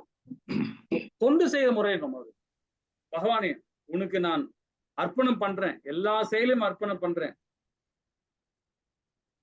இந்த கண்ணை பகவானே உன்னோட விக்கிரகத்தை பாக்குறேன், இந்த காது உன்னுடைய அரிநாமத்தை சொல்ற காதால கேட்கிறேன், வாய் உன்னுடைய பிரசாதத்தை சாப்பிடணும், உன்னுடைய அரிநாமத்தை சொல்லணும். நான் இந்த புலனை அதுக்காக தான் நான் யூஸ் பண்ண போறேன், இதுக்காக தான் நான் இந்த மானிட உறவுமே வந்திருக்கேன் அப்படின்றதுதான். அதுதான் தொண்டு, பகவானுக்கு தொண்டு செய்யுது. அதை விட்டு பகவான்கிட்ட போய் முறையிடுறது, என் பிள்ளை சரியில்லை, என் வீடு சரியில்லை, என் புருஷன் சரியில்லை, என் மனைவி சரியில்லை, நம்ம முறையிட்டோம்னா அது பாவம், அது அசுரத்தன்மை. நம்ம நிறைய தப்பு நிறைய பண்ணிட்டு இருக்கோம். ஹரே கிருஷ்ணா 11, 12 மாதாஜி பிரபு. हरे कृष्ण चिन्तामपेरिमेयां च प्रलयन्तम् उपाश्रितः काम भोग परमा यदावत् इति निश्चितः आशापाशाशतैर्बद्धः कामक्रोधपरायणः इहन्ते कामभोगर्तम् अन्योनर्थ सञ्जयान् हरे कृष्ण ஹரே கிருஷ்ணா. ஹரே கிருஷ்ணா மாதாஜி. எல்லாரும் படிக்கணும் இல்லையா? மனித நாகரிகத்தின் முக்கிய தேவை புலன்களை திருப்தி செய்வதே என்று அவர்கள் நம்புகின்றனர். இப்ப நாம எப்படிப்பட்ட நம்ம வாழ்க்கையை வாழறோம்? ஆடம்பரமான வாழ்க்கை. இப்ப மெட்ரோ சிட்டில, சென்னையில மெட்ரோ சிட்டில வாழ்றோம், இப்ப பெரிய சிட்டில வாழ்கிறோம். நம்ம எல்லாம் விஞ்ஞானம் மூலியமா நம்ம டெவலப் ஆயிட்டோம். அதனால அதுக்கேத்த மாதிரி அந்த புலன்களை திருப்தி செய்யறதுதான் நம்ம நம்புறாங்க. யாரு? அசுரத்தன்மை உள்ளவர்கள். இவ்வாறாக வாழ்வின் இறுதி உள்ளவரை அவர்களது கவலைகள் அளக்க முடியாதவை. ஆசைகள் என்றுமே நூற்றுக்கணக்கான கயிறுகளால் பந்தப்பட்டு உள்ளது. காமத்தினால் கோபத்திலும் முழுகி அவர்கள் புலன்கிளர்ச்சிக்காக அநியாயமான வழியில் செல்வத்தை சேகரிக்கின்றனர். சத்துவ குணத்தோடு செயல்படும் போது நாம என்ன பண்ணுவோம்? செல்வம் வேணும், பணம் சம்பாதிக்கணும், பணம் வேணும். நமக்கு இந்த கலிகாலத்துல பணம் வேணும். நமக்கு என்ன தேவையோ அதுதான் வேணும். அதிகமா நாம சம்பாரிச்சோம்னா தவறான வழியில வருதுன்னு அர்த்தம். அது திருடப்படுறது, கிரிமினல் ஆக்டிவிட்டின்னு சொல்லுவாங்க. நமக்கு என்ன தேவையோ அதுதான். ஏன்னா அடுத்தவங்களோட பொருள் நம்ம கொள்ளடிக்கிறோம் இல்லையா? உதாரணம் நிறைய சொல்லியிருக்கலாம். நம்ம ஒரு டைனிங் ஹால், நம்ம வீட்டுல ஒரு டைனிங் ஹால் இருக்கு. டைனிங் ஹால நம்ம அப்பா, அம்மா, அண்ணன், தம்பி 4 பேர் உட்காந்து சாப்பிட்டுக்கிறாங்க, சாப்பிட போறாங்க. எல்லாருக்கும் 4 இட்லி வச்சு சாப்பிட்டுக்கிறாங்க. பசி எடுக்கும். ஒரு பிள்ளைகளுக்கு 5 இட்லி 6 இட்லி சாப்பிடுவாங்க. இப்போ பெரியவங்க 2-4 இட்லி சாப்பிடுவாங்க. இப்ப நான் எடுத்துங்களேன், நான் ஒரு 4 இட்லி சாப்பிட்டேன், நான் இன்னும் 2 இட்லி எக்ஸ்ட்ரா சாப்பிட்றேன். சரி, ஓகே, பசியா இருக்கு. அதுக்கு மேல நான் சாப்பிட்டேன்னா அப்போ அப்பாவுடைய இட்லியோ, அம்மாவுடைய இட்லியோ, இல்ல என் தம்பியோட இட்லியோ, யார் இட்லியோ நான் எடுத்து நான் சாப்பிட்றேன். அப்ப அது என்ன அர்த்தம் பாருங்க. அப்ப திருடப்படுகிறது. இதே மாதிரிதான் நமக்கு என்ன தேவையோ அதுதான். நம்ம அதிகமா நாம எடுத்துக்கிட்டோம்னா அடுத்தவங்களோட சொத்தை நாம அபகரிக்கிறோம். இதுதான் இயற்கை. பகவான் எல்லாருக்கும் அளந்து கொடுத்திருக்காரு. இப்படிதான் வாழணும், இப்படிதான் சட்டங்குது, இப்படிதான் இருக்கணும். அதிகமாக நீங்க பணம் வந்துருச்சுன்னா கூட தப்பு இல்லை. நல்லா படிச்சிருக்கோம், நல்ல ஒரு உத்தியோகத்துல இருக்கும், நிறைய பணம் வருதுன்னா அது நல்வழியில செலவு பண்ணணும். அது சேர்த்து வைக்கூடாது. பணம்னா எங்க இருக்கணும்? எல்லார் கையிலும் இருக்கணும். ஒரே ஆள்கிட்ட இருக்குது பதுக்குதல். அது அசுரத்தன்மை. 13, 15 மாதாஜி. हरे कृष्ण इदमत्य मया लब्ध इमं प्रभासस्य मनोरथम् इतं सितितमपि मे भविष्यति पुनर्धनम् आट्यो अभिजन वसानस्य को अन्योस्ति शत्रुषो मया यक्षयेतु स्यायि मोदिष्य इत ज्ञान मोहिता असौ मया हद शत्रुकः निश्ये साबरानभि ईश्वरो अहमहं भोगी सिद्धो अहं பலவான சுகி. ஹரே கிருஷ்ணா. ஹரே கிருஷ்ணா. அசுரத்தன்மை உடையவன் எண்ணுகிறான், இன்று என்னிடம் இவ்வளவு சொத்து உள்ளது, திட்டத்தின்படி நான் நிறைய லாபம் அடைய போகிறேன் அப்படின்றான். அவன்கிட்ட ஆல்ரெடி சொத்து நிறைய இருக்கு, ஆனா பத்தல. அப்ப என்ன பாருங்க, ரசோகுணத்துக்கு போறான். அப்ப தற்பொழுது இவ்வளவு என்னுடையதாக இருக்கிறது, எதிர்காலத்தில் இது மேன்மை பெருகணும்ன்றான். இது பத்தாதான், சொத்து உள்ளது பத்தாது, இன்னும் வேணும்ன்றான். அவனுடைய எதிரி என்ன? அவன் என்னுடைய எதிரி, அவனை நான் கொன்று விட்டேன், என்னுடைய மற்ற எதிரிகளும் கொல்லப்படுவார். நானே எல்லாவற்றையும் இறைவன், நானே அனுபவிப்பாளன், நானே பக்குவமானவன், நானே பலமுடையவனாகும் மகிழ்ச்சியாலும் ஆவேன்றான். செல்வாக்கு மிக்க உறவினர்களுக்கு கூட சூடப்பட்டுள்ள மிகப்பெரிய செல்வந்தன் நானே. என்னை போன்ற சக்தியுடனும் மகிழ்ச்சியுடனும் வேற யாருமே இல்லை. நான் யாகங்கள் செய்வேன், தானங்கள் கொடுப்பேன், இவ்வாறாக இன்பமாக இருப்பேன். இவ்விதமே அத்தகு மக்கள் அறியாமல் தயக்கப்பட்டுள்ளனர். இது அசுரத்தன்மை உள்ளது இல்லைங்களா? போதும் என்பே பொன்மணி சொல்லும் ஒரு பழமொழி சொல்லுவாங்க. நமக்கு போதும், அதான் சத்துவ குணம். போதும்ன்றதே சத்துவ குணம் தான். அசுர குணங்கள் பேராசை. அது தமோ குணத்துல இருக்கவன் சோம்பேறித்தனமா இருப்பான். இந்த படத்துல பாருங்க, 3 படம் பாருங்க. இரணிகசிப்பு இருக்கான், இரணிகாசிப்பு பாருங்க, அவர் அசுர குலத்துல வந்தான் அவன். இந்த குழந்தை தெய்வீகமான குழந்தையா பிறந்துருச்சு அது இல்லையா? பிரகலாத மகாராஜா பிறந்துட்டார். தன்னுடைய பிள்ளையோட பார்க்காம என்னுடைய என்ன என் நாமத்தை சொல்றான்னு சொல்லிட்டு அவனை அப்படி சித்திரவதை பண்றாரு. மலை மேல உருட்டி விடுறார், விஷ பாம்பு வச்சு கடிக்க வைக்கிறார், விஷத்தை வாயில ஊத்துறார், யானையை போட்டு கொல்ல வைக்கிறார், என்னென்னமோ சித்திரவதை பண்ணார். அப்ப கூட அவர் பயப்படாம அச்சம் இல்லாம ஹரிநாமத்தை, பகவான் ஹரிநாமத்தை சொல்லிட்டே இருக்கார். இது அசுரத்தன்மை இல்லையா? அவன் தந்தை செய்யற செயல். அதே மாதிரி இன்னொரு இதுல பாருங்க, கம்சன் வாசுதேவரும் தேவகி தாயாரும் அப்பதான் திருமணமாகி ஊருக்குள்ள வராங்க. இதுக்குள்ள கம்சனுக்கு ஒரு ஒரு ஒலி கேட்டுடுச்சு. உன்னோட தந்தை உன்னோட சகோதரி வயிற்றுல பிறக்கிற 8வது குழந்தை உன்னை கொல்லப்படும் அப்படின்னு சொல்லிடுச்சு. உடனே என்ன பண்றான், தன்னோட சகோதரியோட பார்க்காம இப்பதான் திருமணமாகி வந்துட்டு இருக்காங்க, உடனே அந்த ரதத்துல ஏறி அவளை கொல்ல போறான். இப்பவே நான் கொண்டு 2 போடுறான். என்ன அசுரத்தன்மை பாருங்க. ராவணன் வேஷம் போட்டு வேடதாரி மாதிரி பாரி அங்க போய் சீதா பராட்டிய போய் களவாடி தூக்கியும் போறான். இதெல்லாம் அசுரத்தன்மை இல்லைங்களா? கள்ளம் கபடி எல்லாமே இருக்கு. 16வது ஸ்லோகம் மாதாஜி. 16-17. हरे कृष्ण हरे कृष्ण। अनेक चित्त विभ्रांत मोह जाल समावृतः प्रसक्त काम भोगेषु पतन्ति नरके अक्षुसौ आत्मा संभावितस्ताप्त दानमान मदान्वितः यजन्ते नाम यज्ञस्ते तम्बो न विधिपूर्वकं। हरे कृष्णा हरे कृष्णा। இவ்வாறு அநேக கவலைகளால் குழப்பமுற்று மோகத்தின் வலையினால் சூழப்பட்டு அவர்கள் புலனின்ப பலமான பற்றுளாகி நரகத்தில் வீழ்ச்சி அடைகின்றனர். இது என்ன காரணம் பாருங்க, பற்றுதான். ஒரு பொருள் மேலேயே ஒரு உயிர் மேலேயே நம்ம பற்று வைக்கும் போது பாத்தீங்கன்னா, அப்போ அந்த ஒரு உயிர் மேல ஒரு எக்ஸாம்பிள் சொல்லலாம் பாத்தீங்களா. இப்ப நம்ம பிள்ளை மேல, என் பையன் மேல நான் பற்று வச்சுட்டேன். பாசம் இருக்கும், எல்லாருக்கும் எல்லா குழந்தைங்க மேலேயும் பாசம் இருக்கும். நான் பாசம் வச்சுட்டேன். அவன் பையன் என்ன பண்றான், ஒருத்தர் சின்ன தப்பு பண்றான், சரி குழந்தை தானே பண்ணிட்டான் அப்படின்னு விட்டுருவோம். 2வது வாட்டி தப்பு பண்றான், சரி குழந்தை தானே விட்டுட்டான் அப்படின்னு பண்ணிடுவோம். இப்படியே பண்ணிக்கிட்டே இருந்தான்னா, ஒரு பெரிய தப்பு பண்ணிட்டு வந்தான், ஏதோ ஒரு விதத்துல தப்பு பண்ணிட்டான், அவனுக்கு கண்டிப்பா தண்டனை கொடுத்தே ஆகணும். ஏன்னா நம்ம வேதம் படிக்கிறோம். அப்போ நாம என்ன பண்ணணும், கொண்டு போய் அவனை ஜெயில போடணும். அதான் நாம செய்ய வேண்டியவரும். பகவான் உணர்வோட செயல்பட அதான் செய்வோம். ஆனா நாம செய்வோமா? இப்ப கலிகாலத்துல கண்டிப்பா செய்யவே மாட்டோம். பையன் தெரியாத பண்ணிட்டான், சரி ஓகேடா டே, இனிமேல் பண்ணாதடா டே, தப்புடா டே, கொஞ்ச நாள் மறைஞ்சு வாடா, அப்படிடா இப்படிடான்னு சொல்லுவாங்க பாருங்க. ஆனா தண்டனை அவன் அனுபவிக்கணும்னு நினைக்கிறான் பாருங்க, அது தெய்வீகமான குணங்கள். ஆனா இப்ப கலிகாலத்துல அது மாதிரி கிடையாது.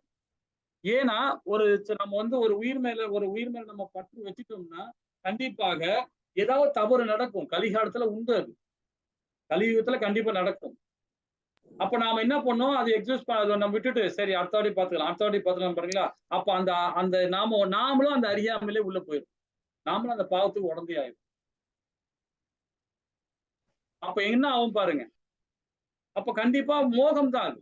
நம்ம பிள்ளைங்க மேல மோகம், பேர பிள்ளைங்க மேல மோகம், ஒரு குரங்கு மேல மோகம், ஒரு நாய் மேல மோகம், ஒரு பூனை மேல மோகம். அந்த மோகத்தினால என்ன ஆகும் பாருங்க, காமம் வரும், காமத்தினால கோபம் வரும். அப்ப கண்டிப்பா நம்ம விழிச்சுதான் அடைவோம். செல்வேந்தன், அதாவது செல்வத்தாலும் பொய் கௌரவத்தாலும் மயக்கப்பட்ட தன்னிலை திருப்தியுற்று எப்பொழுதும் திமிருடன் விளங்கும் இவர்கள் சில சமயங்களில் எந்த சட்ட திட்டத்தையும் பின்பற்றாமல் பேரொரு கர்வத்தோடு யாகங்களும் செய்கின்றனர். சட்ட திட்டங்கள் என்ன சொல்லப்படுது வேதங்கள்ல, அகர்மா மூலியமா செய்கின்றது. ஆனா நம்ம எல்லாமே என்ன சொல்றோம், அசுரத்தன்மை உள்ளவங்க விகிரமால் தான் செய்வாங்க. எல்லாமே சட்டத்துக்கு நேர்மாறா செய்ய ஆரம்பிப்பாங்க. 18 மாதாஜி. हरे कृष्ण। अहंकारं फलं दर्भं काम क्रोधं संसंश्रितः माम आत्मा परदेहेषु प्रद्विषन्तो अभ्यसूयकः। हरे कृष्ण। ஹரே கிருஷ்ணா. அகங்காரம், மனம், பலம், தற்பெருமை, காமம் மற்றும் கோபத்தில் மயங்கி உள்ள அசுரர்கள் தங்களது சொந்த உடலை பிறருடன் உடலுடன் வீட்டுள்ள பரமபுருஷ பகவானை பொறாமை கொண்டு உண்மை மதத்தினை தீக்கின்றனர். பொறாமை, ஏன்னா அவனுடைய இதயத்திலேயும் பரமாத்மா இருக்கார். எல்லா ஜீவராசி உடலையும் பரமாத்மா இருக்கார். இந்த ஞானம் இல்லாம நாம என்ன பண்றோம்? பொறாம அடைகிறோம், தற்பெருமையா பேசுறோம், ஆங்காரமா இருக்கிறோம், பலம் அப்படின்ற நினைக்கிறோம். இந்த படத்துல பாருங்க, இந்த படத்துல யார கொல்றாரு பகவான்? அது தெரியுதுங்களா? யாராவது சொல்ல முடியுமா?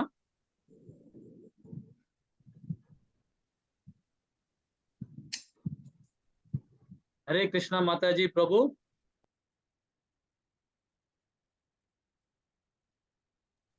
ஹரே கிருஷ்ணா. ஜராசந்தன் பிரபுஜி. ஜராசந்தன். ஜராசந்தன்.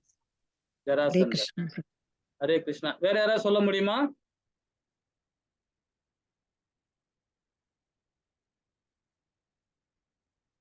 மாதாஜி ஜராசன் சொல்றாங்க. வேற யாராவது சொல்ல முடியுமா? ஜராசந்தன் கிடையாது பார்வதி. சிசுபாலன். சிசுபாலன். ஹரே கிருஷ்ணா. ஹரே கிருஷ்ணா பிரபு. ஹரிபோல். சிசுபாலன். சிசுபாலன். சிசுபாலன் ஒரு அசுர குணத்தை உள்ளவன் தான். ஏன்னா அவன் பகவானுகிட்ட தோர பாடகரா இருந்தவர் அவர்.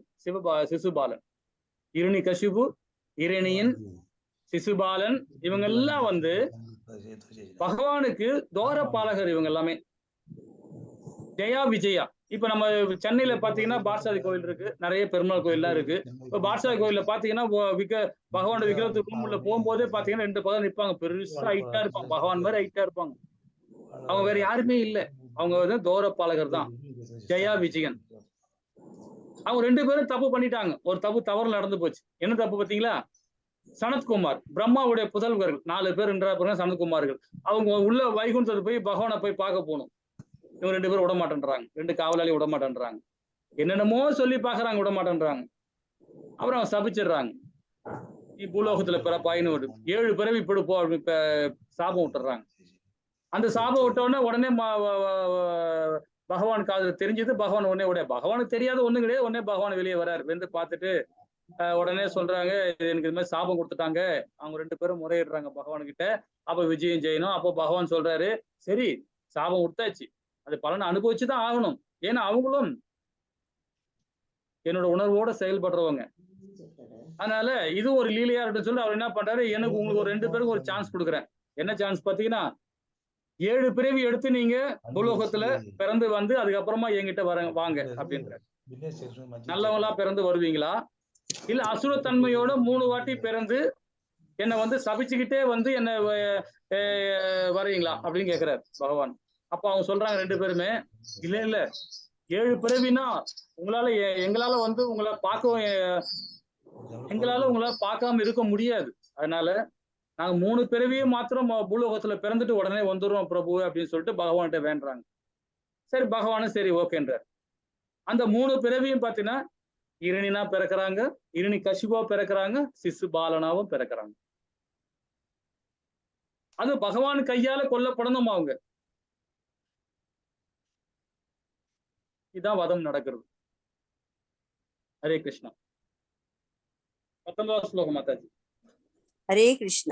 तान् अहं द्विषद क्रूरान् संसारक्षो नारदमान् शिवां यजस्वरम् अशुभान् आसुरीष्वयेव योनिषु। हरे कृष्ण। ஹரே கிருஷ்ணா. பொறாமையுடன் கருணையின்றியும் இருக்கும் இத்தகு கடைநிலை மனிதர்களை ஜட வாழ்வு என்னும் கடலில் பல்வேறு அசுர இனங்களுக்குள் நான் நிரந்தரமாக தள்ளுகிறேன். பொறாமை இருக்கக்கூடாது. பொறாமை இருந்தாவே நம்ம அசுர குணம் தான். அதே மாதிரி கருணையின்றி, கருணையோடு இருக்கணும். கருணை தான் நம்ம முக்கியம்.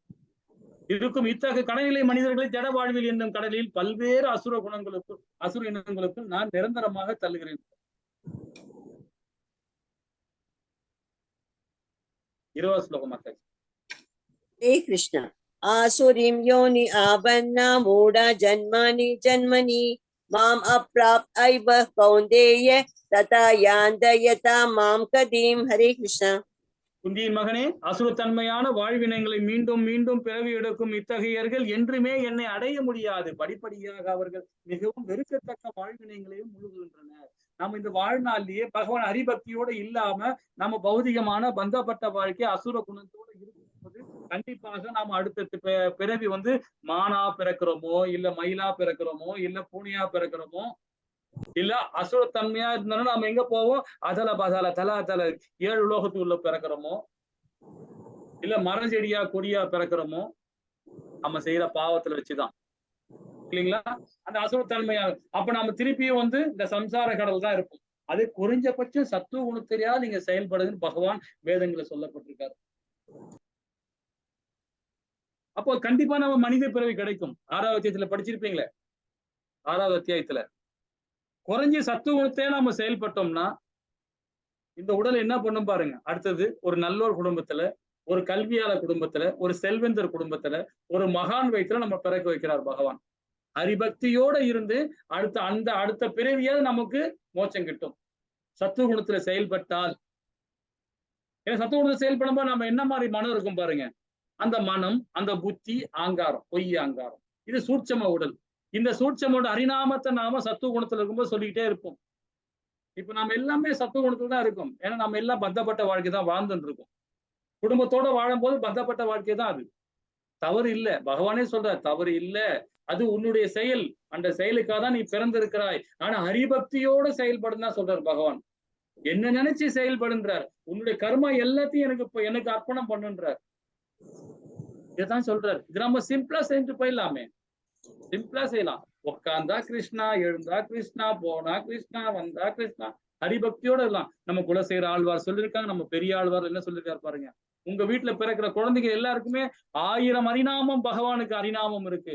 அந்த ஹரிநாமத்தை பேர் ஒரு குழந்தைக்கு வைங்க. அப்ப நீங்க பகவானை சொல்லணும் அவசியமே இல்லை. நம்ம பிள்ளைகளுக்கு கிருஷ்ணா இல்ல கண்ணான்னு வச்சுனா, கண்ணா இங்க வா கண்ணா, இங்க உட்காரு கண்ணா, இங்க போ கண்ணா, பா கண்ணா, வா கண்ணன்னே சொன்னாவே போதும். பகவானை கூப்பிடுறதுதான். அஜிமிலான் ஸ்டோரி மாதிரி ஆயிடும். ஹரே கிருஷ்ணா. 21வது ஸ்லோகம் மாத்தாய். ஹரே கிருஷ்ணா. த்ரிவிதம் நரக் ஸ்வேதம் துவாரம் நாசனம் ஆத்மனஹ காமஹ க்ரோதஸ்ததா லோபஸ் தஸ்மாதேதத்ரியம் த்யஜேத். ஹரே கிருஷ்ணா. ஹரே கிருஷ்ணா. காமம், கோபம், பேராசை ஆகிய நரகத்தின் கொண்டு செல்லும் 3 கதவுகளை இவை ஆத்மா அழிவு பாதையை நடத்துவதால் ஒவ்வொரு அறிவுள்ள மனிதனும் இவற்றை துறக்க வேண்டும் சொல்றாரு.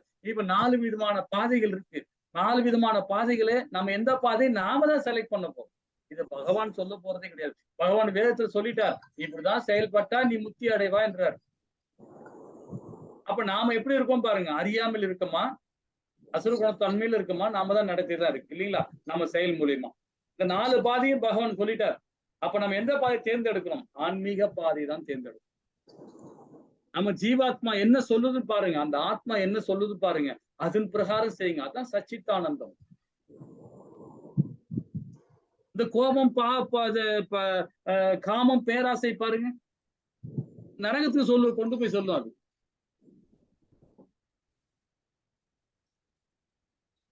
22வது ஸ்லோகம் மாதாஜி. கிருஷ்ணா. யதேர் விமுக்தஹ கௌந்தேய தமோத்வரைஸ்த்ரிபிர்நரஹ ஆசரத்யாத்மநாசேயஸ் ததா யாதி பராம் கதிம். ஹரே கிருஷ்ணா. ஹரே கிருஷ்ணா. ஹரே கிருஷ்ணா. ஹரே கிருஷ்ணா. குந்தியின் மகனே, நரகத்தில் இந்த 3 கதவுகளிலிருந்து தப்பிய மனிதன் தன்னுணர்வுக்கு அனுகூலமான செயலை செய்து படிப்படியாக பரம இலக்கை அடைகிறான். இது யார் சொல்லுவா பாருங்க? நம்ம சீல பிரபுபாதா. என்ன சொல்றாரு பாருங்க. அழகா வேதத்துல நம்ம கொடுத்திருக்கார். இந்த உண்மை உருவில் இந்த வேதத்தை கொடுத்திருக்கார். ரொம்ப அழகா நம்ம கொடுக்குறார். இந்த மாதிரி ஆச்சாரிகள் மூலியமா நம்ம படிக்கிறோம் பாருங்களா, அதுதான் முக்தி அடைக்கிற வழி. அது இப்ப தன்னுணர்வுக்கான செயல்களை செய்தல், சாஸ்திர விதிகளை பின்பற்றுதல், கதவுகள் இருந்து நம்ம தப்பித்தல், பரம இலக்கை அடைதல். இது 1.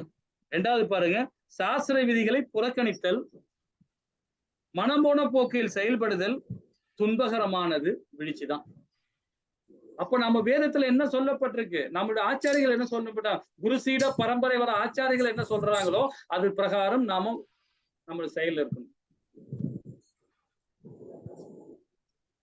ஹரே கிருஷ்ணா மாதாஜி. 23. ஹரே கிருஷ்ணா. யஹ சாஸ்த்ரஹ விதிம் உத்ஸ்ருஜ்ய வர்த்ததே காமகாரதஹ न स सिद्धिम् अवाप्नोति न सुगम न परां गतिं। हरे कृष्ण। ஹரே கிருஷ்ணா. சாஸ்திர விதிகளை புறக்கணித்து தனது மனம் போன போக்கில் செயல்படுவன் பக்குவத்தையோ சுகத்தையோ பரம இலக்கை அடைவதில்லை. சாஸ்திர விதிகளை நம்ம பின்பற்றணும். அகர்மா பணி என்னது? சாஸ்திர விதிகளை பற்றுறது.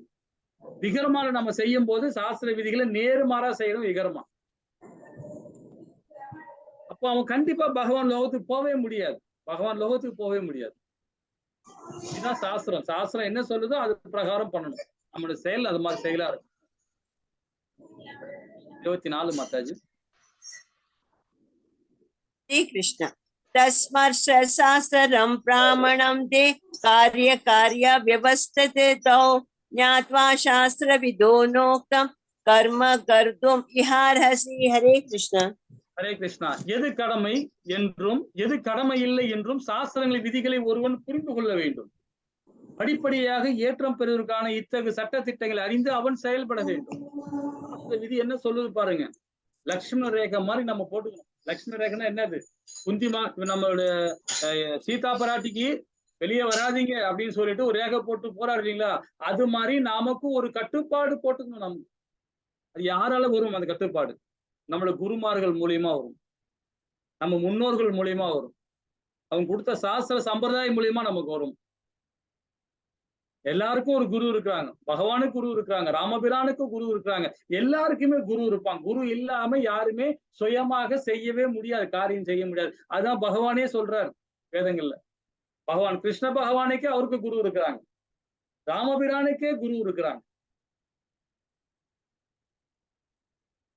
அதுதான் ஒரு இடத்த சொல்லுவார் மகாபாரதத்துல பாத்தீங்கன்னா, ராமாயணத்துல